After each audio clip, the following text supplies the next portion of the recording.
AKG centre ആക്രമണത്തിൽ കുറ്റപത്രം സമർപ്പിച്ചു. കുറ്റപത്രത്തിൽ 2 യൂത്ത് കോൺഗ്രസ് നേതാക്കൾ പ്രതികൾ. സ്ഫോടക വസ്തു എറിഞ്ഞത് വി ജിതിനും സഹായിച്ചത് ടി നവ്യയുമെന്നാണ് ക്രൈംബ്രാഞ്ച് കുറ്റപത്രം.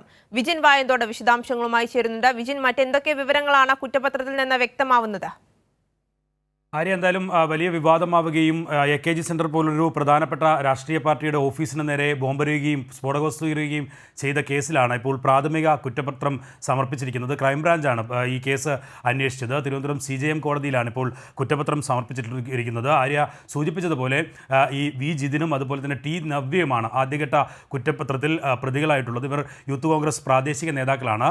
KPCC ഓഫീസിലേക്ക് DYFI നടത്തിയ പ്രതിഷേധ മാർച്ചിലെ പ്രകോപനമാണ് AKG സെന്ററിൽ സ്ഫോടക വസ്തു എറിയാൻ കാരണമായത് എന്നാണ് പ്രാഥമിക കുറ്റപത്രത്തിൽ പറയുന്നത്. നിലവിൽ യൂത്ത് കോൺഗ്രസിൻ്റെ ജില്ലാ സെക്രട്ടറി ആയിരുന്ന സുഹൈൽ ഷാജഹാനെയും ഒപ്പം തന്നെ അദ്ദേഹത്തിൻ്റെ ഡ്രൈവർ സുധീഷിനെയും പിടികൂടാനുണ്ട്. ഇവർക്ക് വേണ്ടി പുതിയ ഒരു പ്രത്യേക കുറ്റപത്രം സമർപ്പിക്കും എന്നാണ് ക്രൈംബ്രാഞ്ച് വ്യക്തമാക്കുന്നത്. എന്തായാലും കുറേ കാലത്തിന് ശേഷമാണ് പോലീസിന് ഈ പ്രതികളിലേക്ക് എത്താൻ കഴിഞ്ഞത്. രാത്രി ഒരു സ്കൂട്ടറിൽ എത്തിയാണ് ഈ AKG സെന്ററിലേക്ക് സ്ഫോടക വസ്തു എറിയുന്നത്. നേതാക്കൾ ഉൾപ്പെടെയുള്ളവർ AKG സെന്ററിലും തൊട്ടടുത്ത ചിന്ത ഫ്ലാറ്റിലും ഒക്കെ ഉള്ള സമയത്തായിരുന്നു രാത്രിയിൽ ഏകദേശം 10 മണിയോടുകൂടി ഈ AKG സെന്ററിലേക്ക് സ്ഫോടക വസ്തു എറിയുന്ന ഒരു നിലയുണ്ടായിരുന്നത്. പിന്നീട് CCTV ദൃശ്യങ്ങൾ ഉൾപ്പെടെ പലതവണ പരിശോധിക്കുകയും ശാസ്ത്രീയ തെളിവ് ഉൾപ്പെടെ ശേഖരിക്കുകയും ഒക്കെ ചെയ്തതിന് ശേഷമാണ് ക്രൈംബ്രാഞ്ച് ഈ പ്രതികളിലേക്ക് എത്തിയത്. ഈ വി ജിതിനാണ് സ്കൂട്ടറിലെത്തി സ്ഫോടക വസ്തു എറിഞ്ഞത്. ഈ സ്കൂട്ടർ എത്തിച്ചു നൽകിയത് യൂത്ത് കോൺഗ്രസ് നേതാവ് കൂടിയായ ടി നവ്യയാണ് എന്നും പോലീസ് പിന്നീട് കണ്ടെത്തി. ഇതെല്ലാം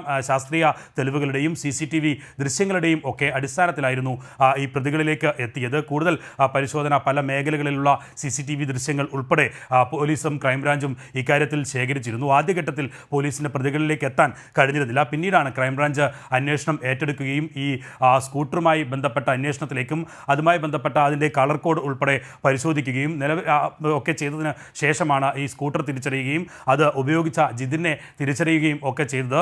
എന്തായാലും ആദ്യഘട്ടത്തിൽ നമ്പർ പ്ലേറ്റ് ഉൾപ്പെടെ കൃത്യമായി മനസ്സിലാക്കാൻ CCTV ദൃശ്യങ്ങളിൽ നിന്ന് ഒന്നും പോലീസിനോ ക്രൈംബ്രാഞ്ചിനോ കഴിഞ്ഞിരുന്നില്ല.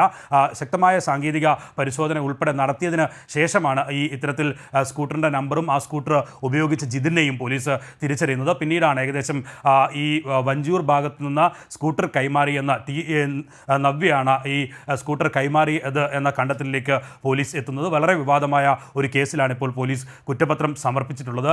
സാധാരണ ഗതിയിൽ ഈ രാഷ്ട്രീയ പാർട്ടികളുടെ ഓഫീസുകളിലേക്കൊക്കെ പ്രകടനം ഒക്കെ നടക്കാറുണ്ട്. അത്തരത്തിലുള്ളൊരു പ്രകടനമാണ് DYFIയുടെ നേതൃത്വത്തിൽ KPCC ഓഫീസ് പരിസരത്ത് നടന്നിരുന്നത്. ഇതിൽ പ്രകോപിതരായതിനു ശേഷം ഈ ഗൂഢാലോചന നടത്തിയാണ് ഈ സുഹൈൽ ഷാജഹാൻ ഇത്തരത്തിൽ AKG സെന്റർ ആക്രമിക്കാൻ ജിതിനെ നിയോഗിക്കുകയായിരുന്നു എന്നാണ് പോലീസ് കണ്ടെത്തിയത്. ഇവർക്ക് മറ്റ് സഹായം നൽകിയ സുഹൈൽ ഷാജഹാൻ്റെ ഡ്രൈവറാണ് സുധീഷ് എന്ന് പറയുന്നത്. ഇവർ രണ്ടുപേരും വിദേശത്തേക്ക് കടന്നു എന്നാണ് പോലീസ് കണ്ടെത്തിയിട്ടുള്ളത്. അതുകൊണ്ടാണ് അവരെ അറസ്റ്റ് ചെയ്യാൻ കഴിയാത്തത്. എന്തായാലും ഇവരുടെ അറസ്റ്റ് കൂടി പിന്നീട് രേഖപ്പെടുത്തിയ ശേഷം പ്രത്യേകമായ കുറ്റപത്രം CJM കോടതിയിൽ തന്നെ സമർപ്പിക്കും. ഇപ്പോൾ നിലവിൽ നൽകിയിരിക്കുന്നത് പ്രാഥമികമായ കുറ്റപത്രമാണ്. അതിലാണ് ഈ വി ജിതിനും അതുപോലെ തന്നെ ടി നവ്യയും 2 പേർ അടങ്ങുന്ന യൂത്ത് കോൺഗ്രസ് നേതാക്കൾ ഈ പ്രതികളാക്കി ക്രൈംബ്രാഞ്ച് CJM കോടതിയിൽ കുറ്റപത്രം സമർപ്പിച്ചിരിക്കുന്നത്. വിജിൻ സൂചിപ്പിച്ചതുപോലെ ഏറെ ഒരു വിവാദമാക്കിയ ഒരു ആക്രമണമായിരുന്നു ഇത്. ആദ്യഘട്ട കുറ്റപത്രത്തിൽ ഈ വി ജിതിനും ടി നവ്യയുമാണ് പ്രതികളെന്ന് മനസ്സിലാക്കുന്നു. ഈ രണ്ടാം ഘട്ട കുറ്റപത്രത്തിൽ പിടികൂടാനുള്ള പ്രതികളെ ചേർത്തായിരിക്കും രണ്ടാം ഘട്ട കുറ്റപത്രം തയ്യാറാക്കുക. അവർക്കായുള്ള തിരച്ചിൽ അല്ലെങ്കിൽ അന്വേഷണം ഏത് രീതിയിലാണ് ഇപ്പോൾ പുരോഗമിക്കുന്നത്? തീർച്ചയായും ഈ പ്രതികളിലേക്ക് എത്തിയതിനു ശേഷം ഇതുമായി ബന്ധപ്പെട്ട ഗൂഢാലോചനയും ഇവർക്ക് സഹായം നൽകിയ ആളുകളുടെയൊക്കെ അത്തരത്തിൽ തിരിച്ചറിയുന്നതിനുള്ള നടപടികളിലേക്ക് പോലീസ് കടന്നിരുന്നു. അതിനുശേഷമാണ് യൂത്ത് കോൺഗ്രസിൻ്റെ ജില്ലാ സെക്രട്ടറി കൂടിയായിട്ടുള്ള ഈ സുഹൈൽ ഷാജഹാനിലേക്ക് പോലീസും ക്രൈംബ്രാഞ്ചും എത്തുന്നത്. ഇവരാണ് നിർദ്ദേശം നൽകിയത് ഈ സ്ഫോടക വസ്തു എറിയാൻ എന്നായിരുന്നു പോലീസിൻ്റെയും ക്രൈംബ്രാഞ്ചിൻ്റെയും കണ്ടെത്തൽ. ആ കണ്ടെത്തൽ ആണ് പിന്നീട് അവരിലേക്ക് അന്വേഷണം വ്യാപിപ്പിക്കാൻ പോലീസ് അത്തരം നടപടികളിലേക്ക് കടന്നത്. പക്ഷേ ഇവർ രണ്ടുപേരും വിദേശത്തേക്ക് കടക്കുകയായിരുന്നു.